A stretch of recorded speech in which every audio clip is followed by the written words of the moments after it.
listening to the Online DJ podcast, where today we're talking about understanding epilepsy.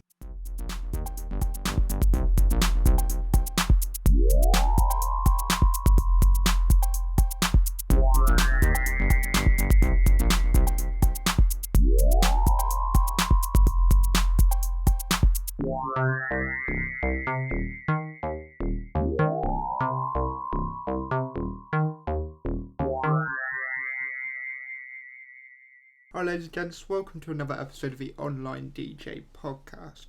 Now today we're going to be looking at the topic of epilepsy. Now I know personally I've been at gigs where I've had a guest of the event come over to me and say, Dan, we've got someone attending the event today who has epilepsy, can you turn all your lights off? And I haven't really understood whether I've had to turn all the lights off or what symptoms this person could have, or what I had to do if they had a seizure due to my lights, or any of the aspects like that.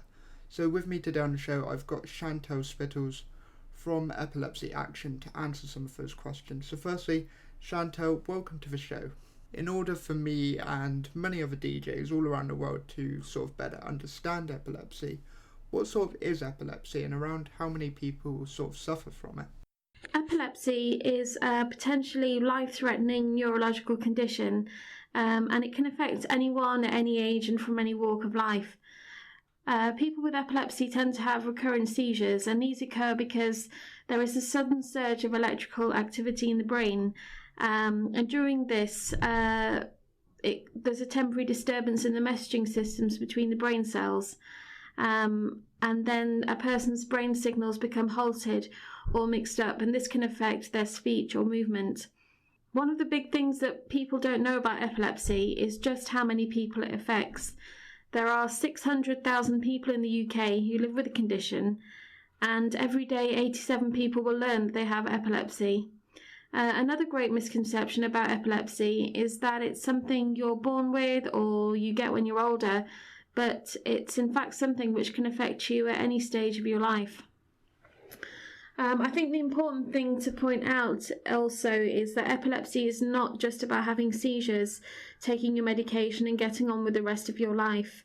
Low self-esteem, social isolation, learning difficulties and limited employment options can become just some of the issues which people with epilepsy deal with on a regular basis. And this is why charities such as Epilepsy Action is here to help people face these issues.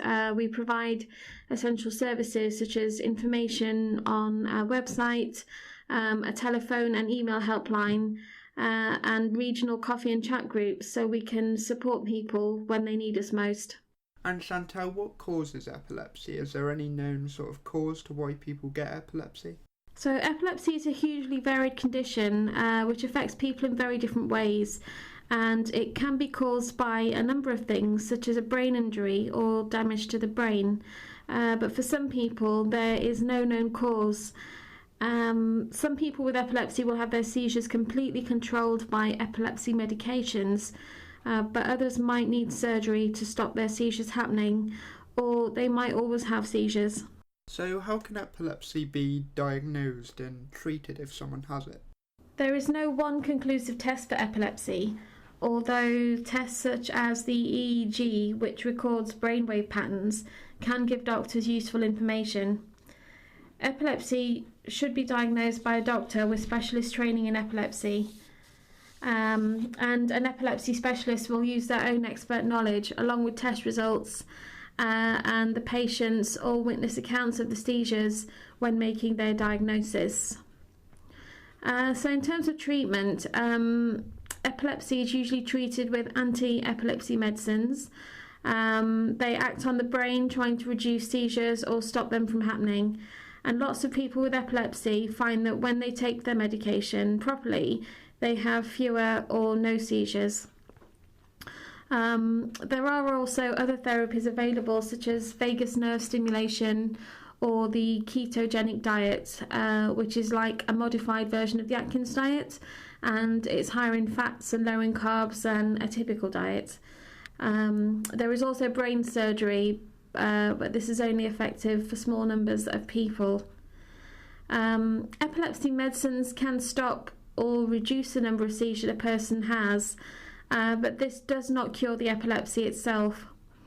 Around 30% of people with epilepsy do not respond to medication, and this is why it's vital that research continues to help find as many treatment options available as possible to help people with epilepsy achieve seizure control.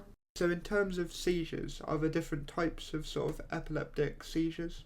There are over 40 different types of seizures, and everyone will be affected in very different ways.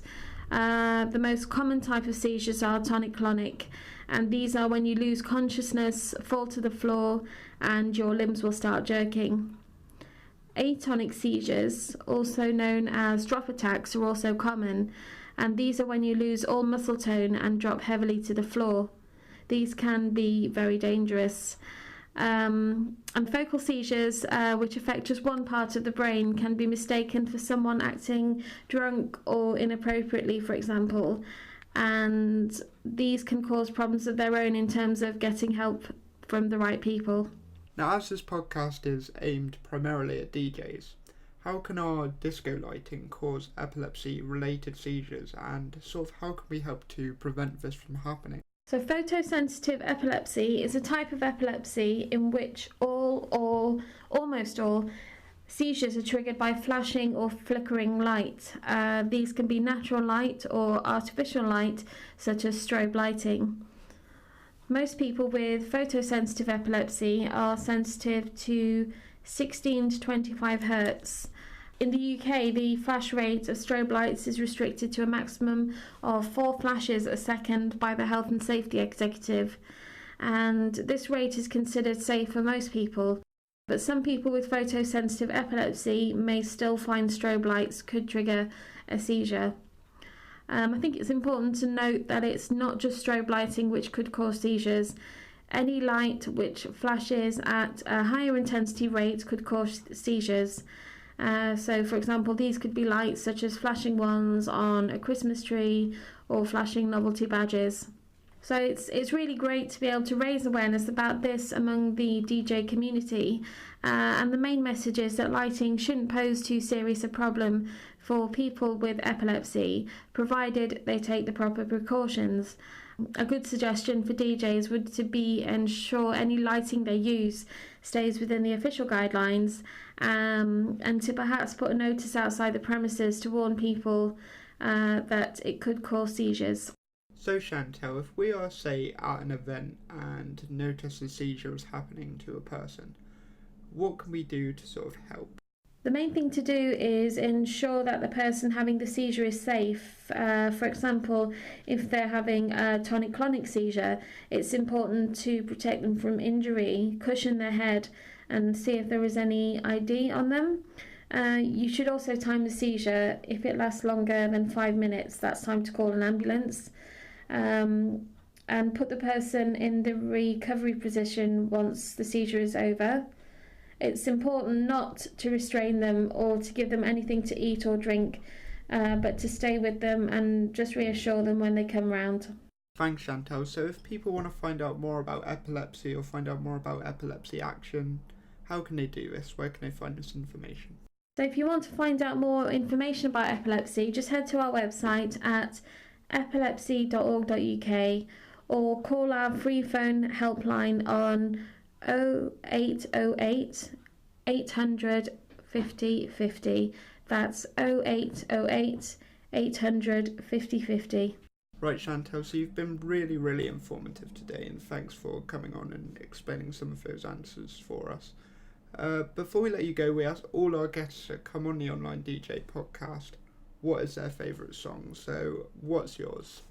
We'd like to dedicate this song to Prince, who very sadly passed away recently. Prince had epilepsy as a child, and it's just something that we need to be all aware of. So we'd like to dedicate this song to Prince and choose Purple Rain. So special thanks to Chantal Spittles there from Epilepsy Action. I've definitely learned a lot more about epilepsy, and I know a bit more about how to handle a situation if one comes up whilst I'm at an event, and what sort of lights to avoid and what to sort of tell my clients if my clients come to me and say, Dan, we've got a guest coming to the event you're DJing and they have epilepsy, I can say, okay, I've got a understanding of how to sort of deal with this, and then that's better on my part and it's better on their part. So I hope that's helped some people out there.